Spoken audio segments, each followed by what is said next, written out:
arī esmu pieņēmusi izaicinājumu lasīt Skalbes dzeju. Kā man tas iznāks, un tad vērtējiet. Kafejnīcā.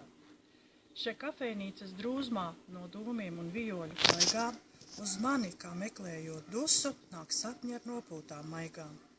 Es birzes sen aizmirsis esmu, un puķes un ziedošus krūmus, no dzīves un cerību drupām es redzu tik uzkāpjam dūmus.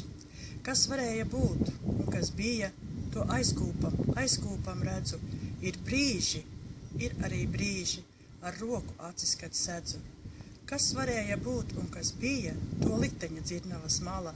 Viss aizgāja troksnī un dūmos, tik sirds vēl kā ziedoša sala.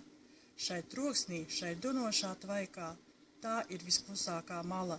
Tur ziedošu krūmu bez gala un gaismas kā pusdienas laikā. Nu lūk, un kā nākamos es izaicinu Ingu Kupču, Sandru Jermacānu un Dainu Spilvu. Lai jums veicas! Paldies!